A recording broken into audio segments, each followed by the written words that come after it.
योगी जी को जय श्री राम। सभी कार्यकर्ता अपने स्थान पर चले जाएंगे। हमारे बीच में हमारे सांसद योगेंद्र चंदोलिया जी भी पहुंच चुके हैं। जोरदार तालियों से योगेंद्र जी का अभिनंदन करें। मैं हमारे उत्तर प्रदेश के मुख्यमंत्री आदरणीय योगी आदित्यनाथ जी को बताना चाहता हूं कि ये करोल बाग की जनता आपके स्वागत में 2 बजे से बैठी है और ये सब लोग, अभी जितने लोग यहाँ हैं उससे ज्यादा लोग चारों तरफ खड़े हैं, आपके केवल आशीर्वाद को आपको देखने के लिए खड़े हैं। मैं दुष्यंत गौतम जी से निवेदन करूंगा, हमारे मुख्यमंत्री जी का आप अभिनंदन करें। योगेंद्र चंदोलिया जी, बांसुरी सम्राट जी, आप आइए, बांसुरी आगे।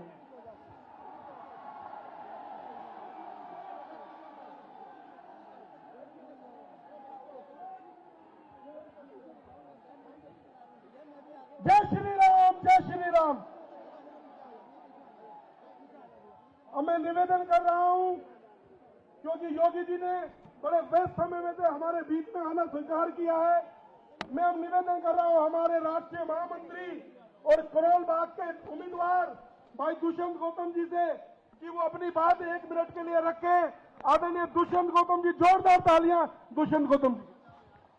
भारत माता के, भारत माता के, तो संत गुरु रविदास महाराज के, डॉक्टर भीमराव अंबेडकर जी की, दुर्बलदास महाराज जी की, रामदेव जी की, महर्षि वाल्मीकि जी की।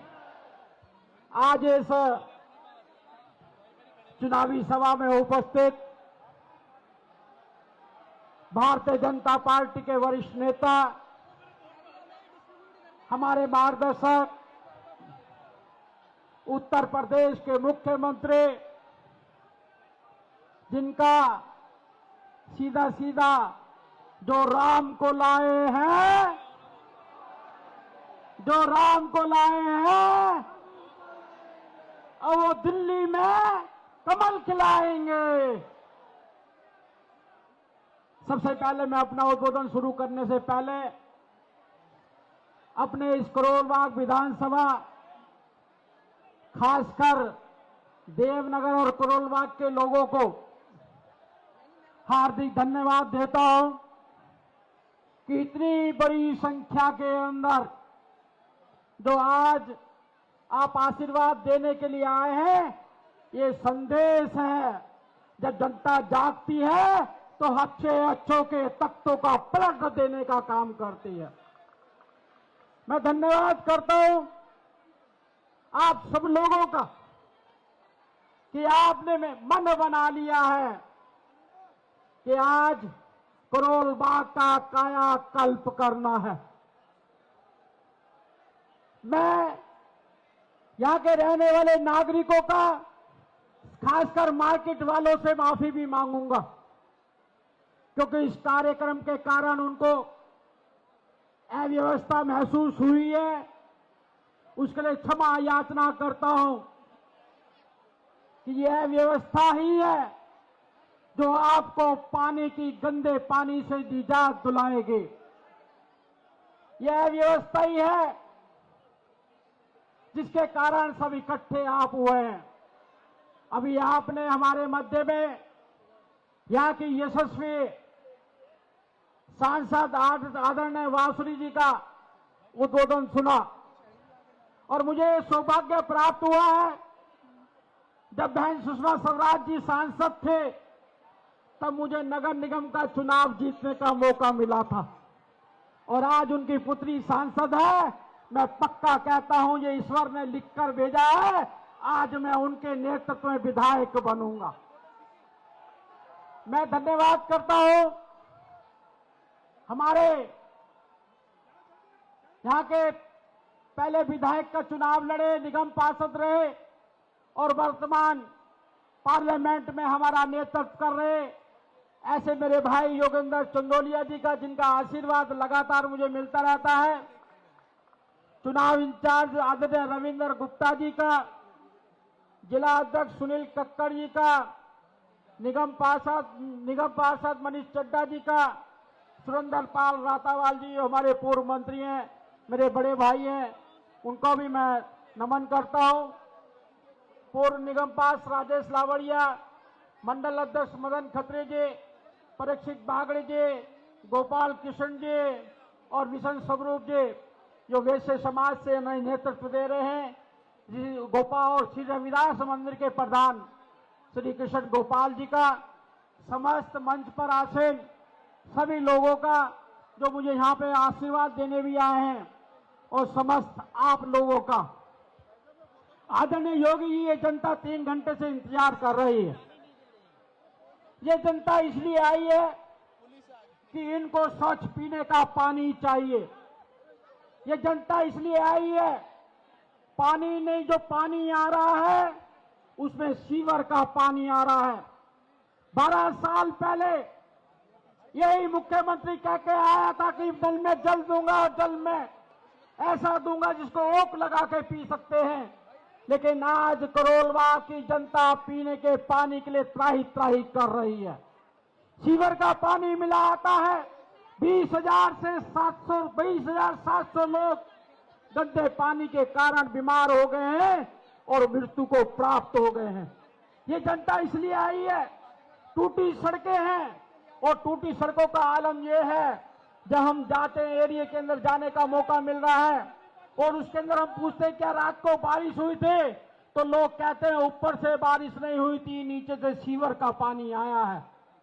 गंदे पानी के कारण किस प्रकार से त्राही त्राही मच रही है। केजरीवाल कहते हैं हमने स्कूलों का मॉडल दिया है, लेकिन इस करोलबाग विधानसभा के अंदर स्कूल नहीं, स्कूल बंद हुआ है यहाँ पर, लेकिन 8 ठेके नए खोले गए हैं ताकि हमारी इस जनरेशन को बर्बाद करने का काम किया जा रहा है।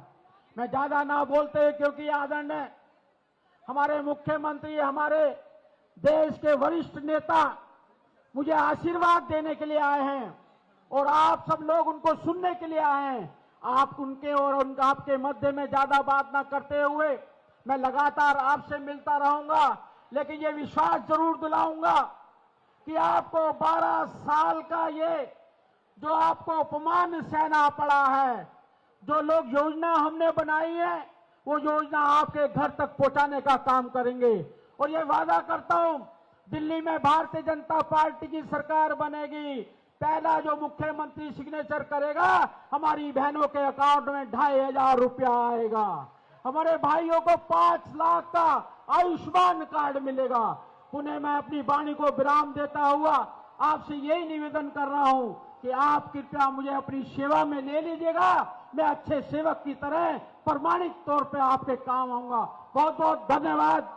मैं निवेदन करता हूं, जिनके लिए आप हर दिल अजीज हमारे नेता के लिए बैठे हुए हैं, ऐसे उत्तर प्रदेश के मुख्यमंत्री आदरणीय योगी आदित्यनाथ जी से कि हमारा मार्गदर्शन करें।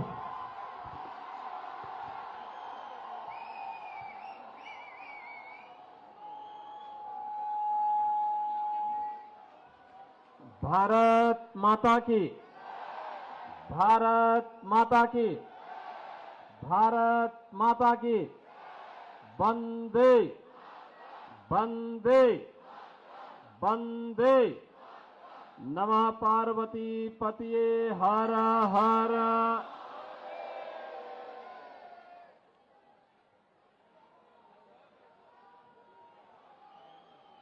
लोकप्रिय सांसद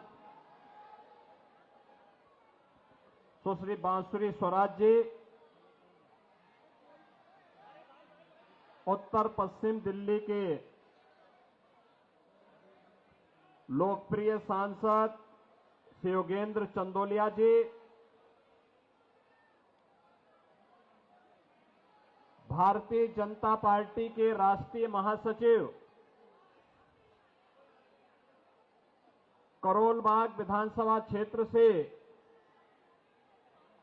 प्रत्याशी श्री दुष्यंत गौतम जी, चुनाव प्रभारी श्री रविंद्र गुप्ता जी, जिलाध्यक्ष सुनील कंकड़ जी, पूर्व मंत्री श्री सुरेंद्र रातावाल जी, निगम पार्षद श्री मनीष चड्डा जी, भारतीय जनता पार्टी के सभी मंडल अध्यक्षगण, भारी संख्या में करोलबाग विधानसभा क्षेत्र से अपना आशीर्वाद प्रदान करने के लिए उपस्थित मेरे सभी बहनों और भाइयों, मैं कल सायकाल ही प्रयागराज की धरती से लखनऊ पहुंचा हूं। इस सदी का महाकुंभ इस समय प्रयागराज में चल रहा है।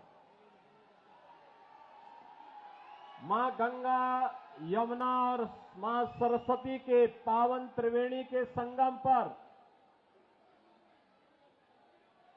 पिछले 10 दिनों के अंदर लगभग 10 करोड़ श्रद्धालुओं ने संगम में डुबकी लगा करके वहां पर पुण्य के भागीदार बने हैं। बहनों और भाइयों, अगले 35 दिनों तक यह सिलसिला चलेगा और इन 35 दिनों, कुल 45 दिनों में प्रयागराज की धरती पर 45 करोड़ श्रद्धालु आकर के पुण्य का भागीदार बनेगा। ये डबल इंजन सरकार, भारतीय जनता पार्टी की डबल इंजन सरकार आस्था को सम्मान देकर के अर्थव्यवस्था का उन्नयन करने का कार्य कर रही है। ये केवल भारतीय जनता पार्टी कर सकती है। आस्था का भी सम्मान है और अर्थव्यवस्था को उसके माध्यम से एक नई गति देने का भी वहां माध्यम बना हुआ है। उत्तर प्रदेश सरकार और केंद्र सरकार ने मिलकर के महाकुंभ के महाआयोजन में 7,500 करोड़ रुपए खर्च किए, लेकिन इससे उत्तर प्रदेश की अर्थव्यवस्था में 2 लाख करोड़ रुपए से अधिक की वृद्धि होने वाली है। लाखों नौजवानों के लिए नए रोजगार का सृजन होने वाला है। उत्तर प्रदेश के बारे में जनता की धारणा को बदलने वाला है और उत्तर प्रदेश में पर्यटन के एक नए सर्किट के रूप में प्रयागराज, अयोध्या और काशी का दर्शन देश और दुनिया को करने का अवसर प्राप्त हो रहा है।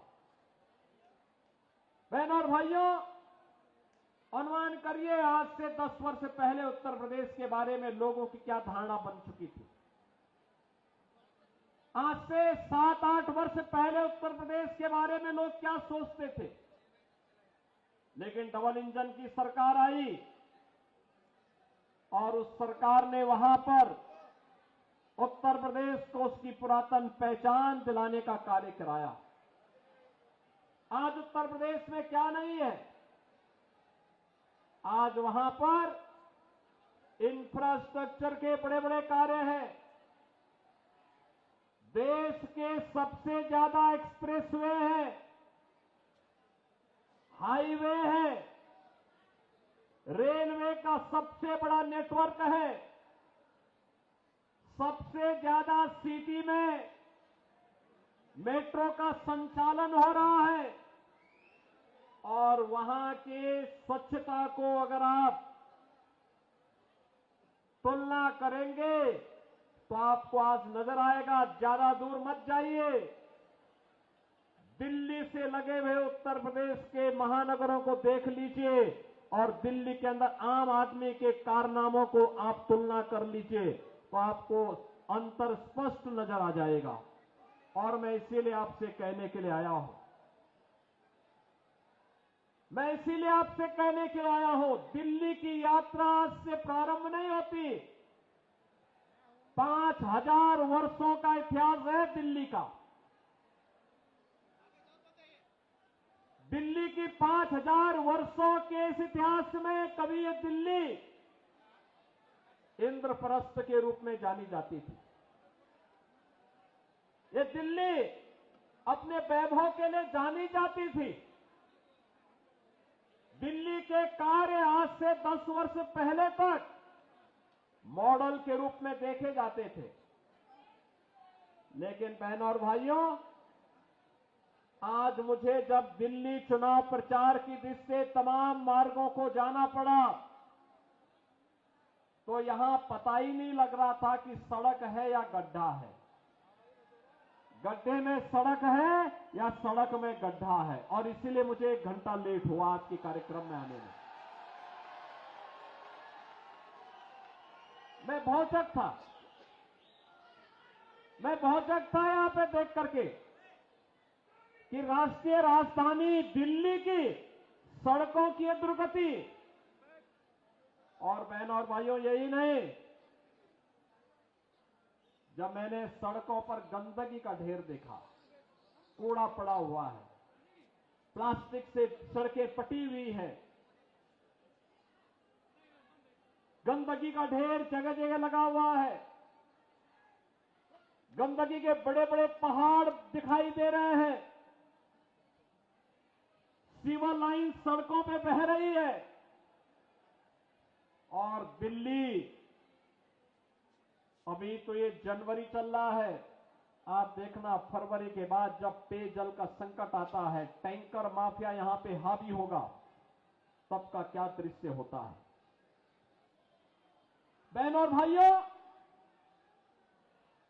ये दुर्गति करने का सबसे बड़ा अपराधी कोई है तो और कोई नहीं, अरविंद केजरीवाल नाम का जीव इसका सबसे बड़ा अपराधी है, सबसे बड़ा अपराधी है। बहनों और भाइयों, यहां झूठ बोलने की एटीएम है। सुबह से लेकर सायकाल तक एक से एक झूठ को बड़ी होशियारी के साथ गढ़ने वाला व्यक्ति है। और पिछले 10 वर्षों में दिल्ली की जनता को कैसा झूठों वायदे करते करते उन्होंने दिल्ली को नरक बना दिया है। और दिल्ली के आम आदमी पार्टी की सरकार के कारनामों का पाप आज उत्तर प्रदेश के मथुरा, वृंदावन जैसी पावन नगरी और आगरा जैसी पर्यटन नगरी को ही भुगतना पड़ रहा है। जब यमुना जी का पानी यही दिल्ली में एक नाले में तब्दील हो जाती है, नमामि गंगे परियोजना के माध्यम से एक और गंगा के पानी को प्रधानमंत्री मोदी जी के विजन के कारण, उनके नेतृत्व में अविरल और निर्मल उत्तर प्रदेश के अंदर बना दिया गया। उसका परिणाम है कि प्रयागराज में आप जाएंगे, कल आपने देखा होगा कि उत्तर प्रदेश सरकार का पूरा मंत्रिमंडल, 54 सदस्यीय मंत्रिमंडल ने संगम में डुबकी लगाई। एक साथ आनंद की अनुभूति, पूर्ण का लाभ हमने प्राप्त किया। इसलिए क्योंकि अब प्रयागराज में मां गंगा का जल बहुत शुद्ध है, त्रिवेणी में जल बहुत शुद्ध है। नमामि गंगे परियोजना का लाभ वहां लिया गया, उसे पूरी ईमानदारी के साथ लागू किया गया। लेकिन दिल्ली के अंदर यमुना की शुद्धि हो, इसके बारे में कभी कोई चिंता से अरविंद केजरीवाल ने और उनकी टीम ने नहीं किया। मैं पूछना चाहता हूं और मैं उनसे चुनौती भी देता हूं, जैसे उत्तर प्रदेश के प्रयागराज की त्रिवेणी में उत्तर प्रदेश सरकार के सभी मंत्रियों ने कल मेरे साथ डुबकी लगाई है। अरविंद जी, एक दिन आप भी अपने मंत्रियों के गिरोह को लेकर के जाइए और यमुना जी में डुबकी तो लगाइए थोड़ा। दिल्ली की जनता भी देखेगी कि आपने अपनी विरासत की इस पावन नदी को कहां रख करके छोड़ा है। ये दिल्ली की सड़कों पर बह रहा सीवर, दिल्ली के अंदर आसन्न पेयजल का संकट, गंदगी का ये ढेर, गड्ढों में तब्दील सड़कें आम आदमी पार्टी के उन कारनामों को बताता है जिसके लिए लगातार भारतीय जनता पार्टी लगातार आवाज उठाती रही है। बहनों और भाइयों, आज आप तुलना करना चाहेंगे, केवल एक तुलना आप इससे कर सकते हैं। दिल्ली में ओखला औद्योगिक नगर भी है। पिछले 10 वर्ष में वहां कोई नया उद्योग नहीं आया। जो उद्योग लगे थे उनको कोई बुनियादी सुविधाएं नहीं मिलती है।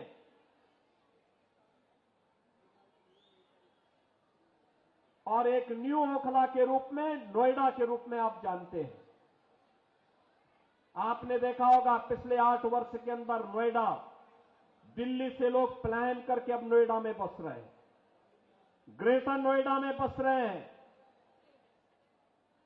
वहां के इंफ्रास्ट्रक्चर को दिल्ली के इंफ्रास्ट्रक्चर से तुलना करिए, जमीन आसमान का अंतर नजर आएगा। वहां की सड़कें, वहां की सुविधाएं, वहां का सिस्टम, नोएडा हो या ग्रेटर नोएडा या फिर गाजियाबाद,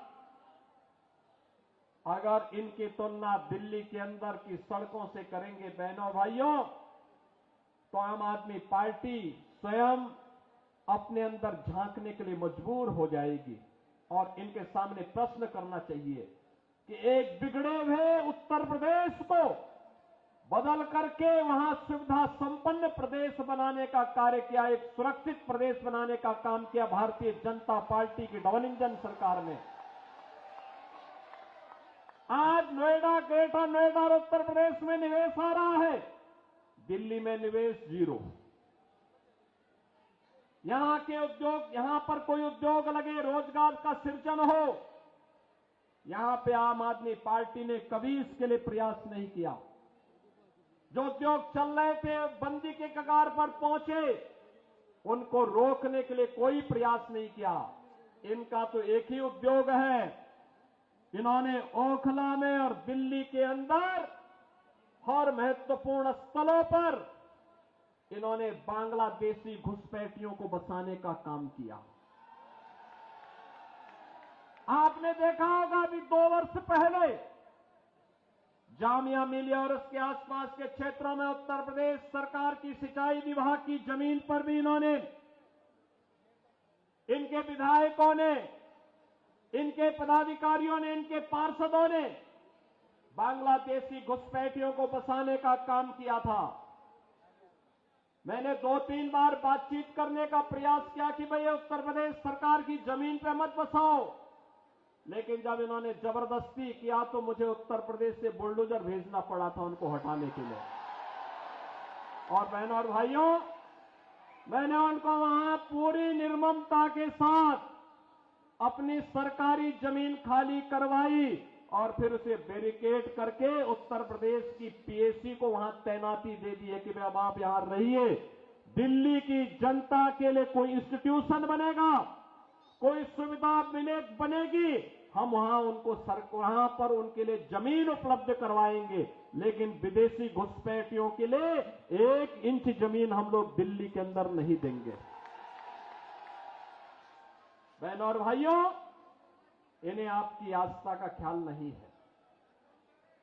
आपने देखा होगा 2 दिन पहले मैं भी एक न्यूज पढ़ रहा था, पंजाब से कुछ बहनें आई थी, उन्होंने केजरीवाल जी के घर का घेराव किया और घेराव करते हुए उन्होंने कहा कि पंजाब में जो वायदा किया था आपने 1000 रुपए प्रत्येक महिला को देने के लिए, 2 वर्ष हो गए, 1 पाई नहीं मिली है। क्या हुआ वायदा का? और यही वायदा ये दिल्ली की जनता से भी करते रहे, यहां की जनता जनार्दन से भी करते रहे। ये दावा करते हैं कि आप बिजली दे रहे हैं। बहनों और भाइयों, दिल्ली की बिजली सबसे महंगी बिजली है और 24 घंटे बिजली नहीं मिलती है।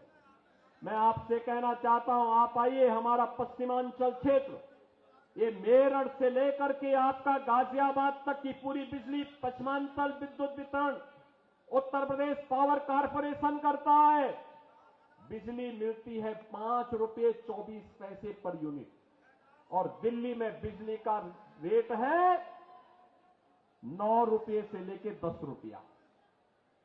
अनुमान करिए, हम लोग मेरठ हो या गाजियाबाद 24 घंटे बिजली दे रहे हैं, लेकिन दिल्ली में बिजली की कट बहुत ज्यादा है, पानी नहीं है, जन सुविधाएं नहीं है। लेकिन इन्होंने बांग्लादेशी घुसपैठियों की मदद से यहां पर इनके पार्षद और इनके पदाधिकारियों ने मिलकर के 2020 में किस निर्ममता के साथ दंगा करवाने का काम किया था, कैसे शाहीन बाग में इन्होंने अराजकता और गुंडागर्दी करने का काम किया था। बहनों और भाइयों, मैं तो केवल आपसे एक बात कहना चाहूंगा, आज भारतीय जनता पार्टी की डबल इंजन की सरकारें जिन राज्यों में है, उन राज्यों में आप देखिए, वहां आपको स्वच्छ वातावरण मिलेगा, एक सुरक्षित वातावरण मिलेगा, निवेश के बेहतरीन डेस्टिनेशन के रूप में उन राज्यों में एक स्वस्थ प्रतिस्पर्धा आगे बढ़ी है, और आस्था का सम्मान इस कदर, विरासत का सम्मान कैसे होना चाहिए, अगर उसके कुछ उदाहरण देखने हो तो काशी में आइए, काशी विश्वनाथ धाम आपको देखने को मिलेगा। आप अयोध्या में आएंगे, 500 वर्षों का इंतजार समाप्त हुआ, एक नई अयोध्या के दर्शन होंगे। हर व्यक्ति अभिभूत होता है जब अयोध्या जाता है, उसको लगता है जैसे त्रेता युग में भगवान प्रभु राम के उस समय के अयोध्या का दर्शन कर रहे हैं। अयोध्या में वह स्थिति आज हम सबके सामने है। प्रयागराज महाकुंभ के दर्शन हो रहे हैं। आप उत्तराखंड में जाएंगे, केदारपुरी के दर्शन करेंगे, भव्य और दिव्य केदारपुरी। मध्य प्रदेश में जाएंगे तो बहनों और भाइयों, महाकाल का महालोक के दर्शन वहां देखने को मिलते हैं। ये डबल इंजन सरकार की ताकत है, और डबल इंजन की इसी सरकार की ताकत का एहसास कराने के लिए, आपको आह्वान करने के लिए कि दिल्ली के अंदर डबल इंजन की सरकार बनाओ, बुनियादी सुविधाओं भी पाओ, और दिल्ली को फिर से इंद्रप्रस्थ बनाने की दिशा में अग्रसर होइए। दुनिया की सुंदरतम नगरी बनने का गौरव इस दिल्ली को प्राप्त होना चाहिए, राष्ट्रीय राजधानी को प्राप्त होना चाहिए। यहां रहने वाली 3 करोड़ की आबादी को भी बुनियादी सुविधा प्राप्त करने का अधिकार होना चाहिए। अच्छी सड़कें मिले, पब्लिक ट्रांसपोर्ट की बेहतरीन सुविधा प्राप्त हो, शुद्ध पेयजल की सुविधा हो, स्ट्रीट लाइट मिले, पेयजल की सुविधा यहां के नागरिकों को प्राप्त हो, शुद्ध पेयजल हो, सीवर लाइन व्यवस्थित तरीके से बिछाई जाए।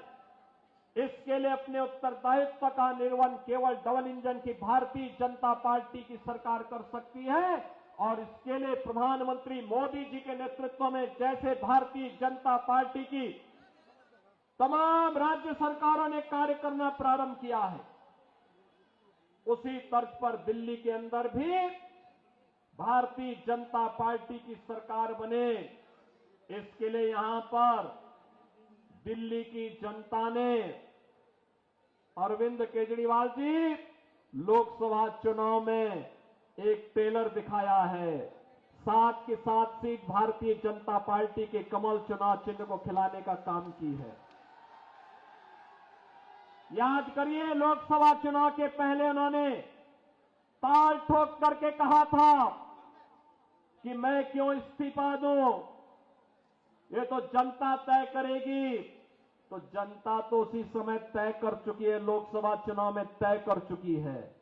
जनता जनार्दन ने लोकसभा चुनाव में 7 की 7 सीट भारतीय जनता पार्टी को विजयी बना करके भेजा है। और अब मैं आपसे कहना चाहूंगा कि आपने सुश्री बांसुरी स्वराज जी को भी और श्री योगेंद्र चंदोलिया जी को भी लोकसभा चुनाव में विजयी बना करके दिल्ली की सभी 7 सीटों पर कमल खिलाने का काम किया। और आज जब विधानसभा का चुनाव चल रहा है दिल्ली के अंदर, आप सबसे मेरी यही अपील है कि राष्ट्रीय राजधानी देश और दुनिया के राष्ट्राध्यक्ष आते हैं, दुनिया के राष्ट्राध्यक्ष आते हैं, पूरा देश दिल्ली आता है। दिल्ली एक मॉडल के रूप में बने, ये मोदी जी के विजन से ही संभव हो सकता है, उन्हीं के नेतृत्व में संभव हो पाएगा।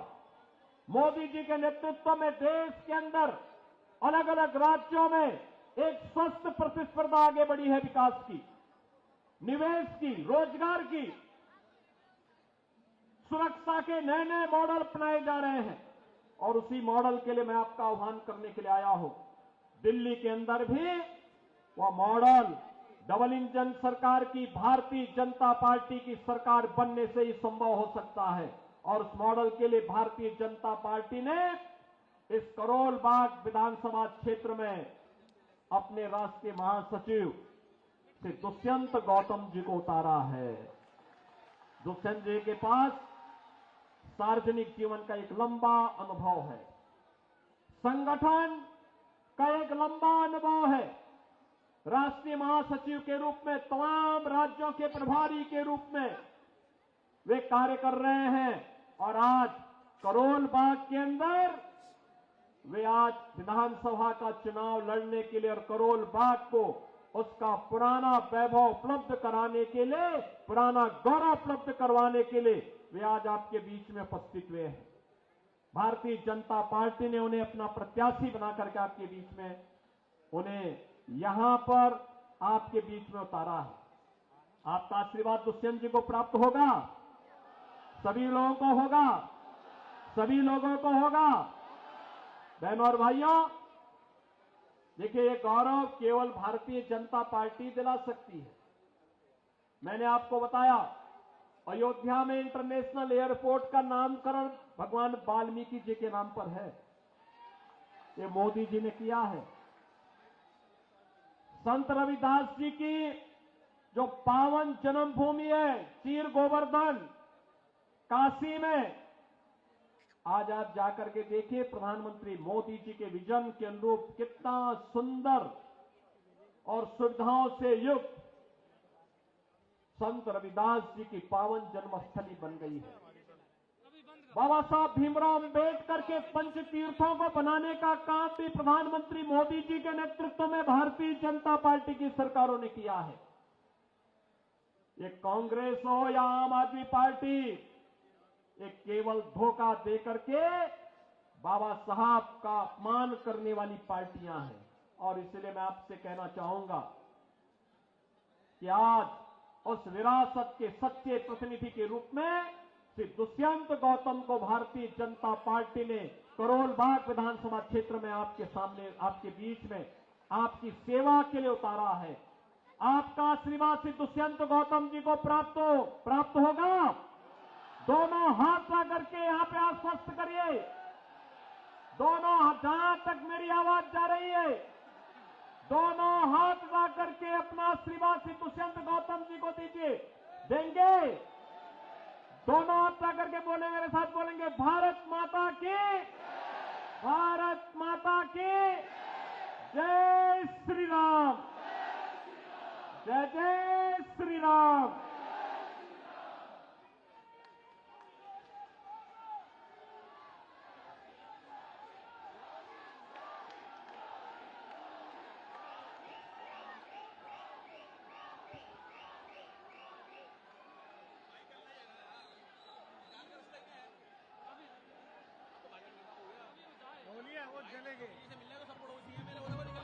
जय श्री राम।